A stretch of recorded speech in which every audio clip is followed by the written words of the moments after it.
Sup, girl? Can I get y'all digits? Just kidding. Hey y'all, my name is Whitney Morrison. Welcome to the Holistic Money Channel. In this video, I'm going to talk with you not about your digit, not about your phone number. I'm going to talk with you about your financial freedom numbers. Specifically, how to calculate your financial freedom number and why knowing this number is the first step to financial freedom. Make sure to stick around to the end of this video because I go over 3 ways that you can reach your financial freedom number faster without just using stock market investing alone.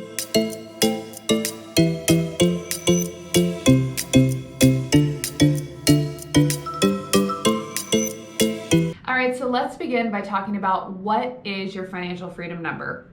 Your financial freedom number is the amount of money that you need to generate in alternate income streams to be able to cover your lifestyle expenses. Knowing your financial freedom number is the first step to achieving financial freedom. And some of you may be thinking financial freedom is a pipe dream, or it's something that is forever away, or it's something that you'll never be able to create. But I am here to tell you that that is not the case. You can achieve financial freedom in your life if you're willing to have an open mind, if you're willing to be creative about different income streams, to be able to get you to a place where you're no longer bound to your day-to-day corporate job.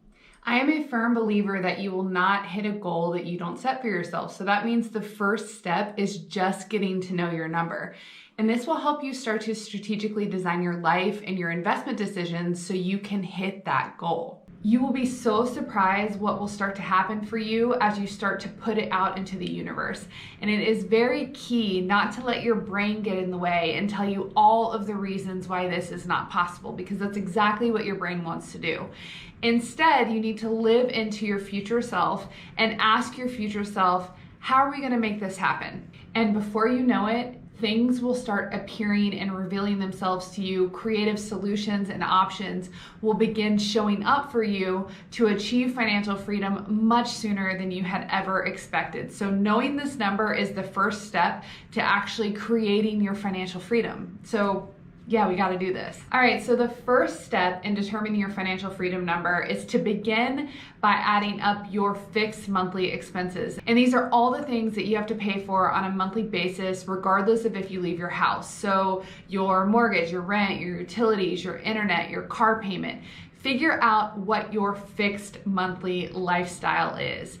Add up and get that total. If you've watched any of my other videos, like my How to Consistently Save 20 to 30% of Your Income video, or my monthly money practices video, you will see that knowing your fixed monthly burn or your monthly commitments total is the first step of my money mapping process. It's the first step of your financial freedom number. It's just like a number that you need to know and you need to be aware of.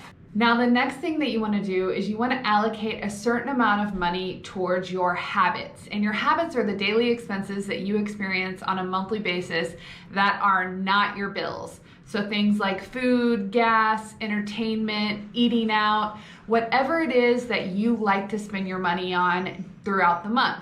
The thing with your habits is that habits are the place that you have the most financial flexibility. So what I suggest you do is come up with 3 totals for your habits.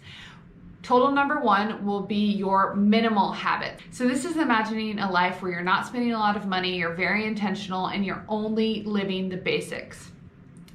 Number 2 would be your comfortable habits number. So that's the amount of money where you have a bit of breathing room. You are able to do some of the nice things for yourself that you enjoy on a monthly basis. And number 3 is your luxury habit expenses. And this is living the most luxurious version of your lifestyle. So it would be really interesting to think about this and understand where you actually fall currently with your habit spend. Are you in the minimal zone? Are you in the luxurious zone? Just to give you a frame of reference on what I traditionally recommend to people for their habit spend. If you are a single person, I normally suggest anywhere from $1,000 to $1,500 on your habit expenses every single month. If you're partnered and sharing your daily habits expenses with your partner, then I generally suggest $2,000 to $2,500. If you have kids, I like to add in an additional $250 to $500 depending upon the age of your kid and if they're in activities and things of that nature. All right, so the next step is we're gonna add up our fixed expenses, so our commitments, with our habits to come up with our financial freedom number. And likely you're gonna have 3 versions of this, right? You're gonna have your minimal, your comfortable, and your luxury. So this will start to give you a good idea about how much passive income you need to start working towards to be able to achieve financial freedom. Now, there are a lot of different ways to start generating alternate income streams to make sure that you have enough income to achieve freedom. But the first way that I'm going to talk about is through stock market investing. So I'm just going to give you some back of the napkin math to quickly understand how much money you should be saving on a monthly basis to make sure that you have enough money generated in passive income through stock market investing. The first thing that you want to do is you want to make sure you have your 3 lifestyle figures calculated on an annual basis. So super simple, just multiply your monthly figure by 12 to get your annual lifestyle number. From there, you want to multiply that number by 25.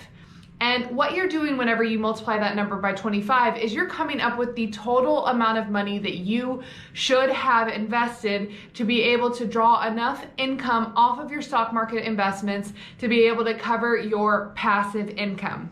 Let me give you an example. Let's say, for instance, that my annual lifestyle expenses are $50,000. If I multiply that by 25, that means I should have $1,250,000 invested to be able to make $50,000 a year in income. And the way that that math works is there's something called the safe withdrawal rate, and that is 4%. So whenever you have an amount of money that you have invested, in order to maintain that balance over your lifetime, the safe withdrawal rate is considered 4%. So if you have $1 million, a rough estimate of the amount of income that you can earn would be $40,000. So if you need to get $50,000, then you need to have $1,250,000. But an easy way to back into what that 4% withdrawal rate is just to multiply your financial freedom number by 25. Okay, so you know that you need to have at least $1,250,000 invested to be able to make $50,000 a year in passive income. So a great next step is to go online to a compound interest calculator. From there, you can back into how much money you need to be saving on a monthly basis to be able to hit your $1,250,000. And it can really help you understand, is it going to be 5 years, 10 years, 50 years? How long will it take given your current lifestyle? Now, generating passive income off of your stock market investments is one way to hit your income goal. But there are other ways that you can do this as well. And I'm going to give you 3 ways that you can hit your financial freedom number faster than using stock market investing alone. Number 1 is to reduce your lifestyle expenses. It is amazing how much faster you can hit your financial freedom number if you just work to figure out ways to decrease the cost of your lifestyle. For example, let's say I take my financial freedom number from 50,000 down to 40,000. That means that I need to have 1 million invested instead of $1,250,000 invested. Not only is the amount of money that I need to have invested reduced, but also the amount of money that I am able to save is increased. So that will significantly reduce the amount of time that it takes to hit my financial freedom number because I have to have less saved and I'm able to save more. Number 2 is to get creative with your lifestyle. Instead of relying strictly on stock market investing, look at other ways to build passive income. For example, if you're a homeowner, house hacking has been an incredible way that so many people have decreased their years to financial freedom. You could reduce your mortgage or even completely eliminate your mortgage by doing things like renting out a room on Airbnb or getting a roommate. When you do this, you're able to save more money to put towards your financial freedom number.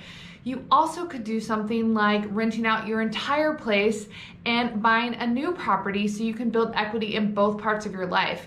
Integrating real estate into your financial freedom goals, especially through house hacking, will significantly decrease your years to financial freedom. Number 3 is to get comfortable charging more money for your time and for the value that you create for either your clients or for your employer. So a lot of people think that their income is determined by how much their clients will pay them or how much their employers will pay them. But that is not how income is created. Your income is created by your brain. Think about that for a second. It is not created by your boss or by your company or by your client. It is created by your brain. And the only way that you will ever make more money is if you create that possibility and you communicate it out into the world so you can begin to receive more money. And getting comfortable with that process, understanding that not only are you benefiting by you charging more money, but also your clients are benefiting by you charging more money, will allow you to start to earn more money, which is going to significantly decrease your time to financial freedom. And this is a mindset barrier. If you have an amount of money in your head that you think that you should be making, then guess what? That is the limit for you. You have to wrap your brain around higher income potentials for yourself in order for that to be communicated out into the world. So tip number 3 is to get comfortable charging more money. And the way that you do that is first and foremost begins with your mindset. All right, everyone, thank you so much for your time today. I hope you enjoyed this video and you found some tips to achieve your financial freedom number faster. Once again, my name is Whitney Morrison. Please come back to watch more of my videos. I put out new videos every Monday, and I hope to see you soon.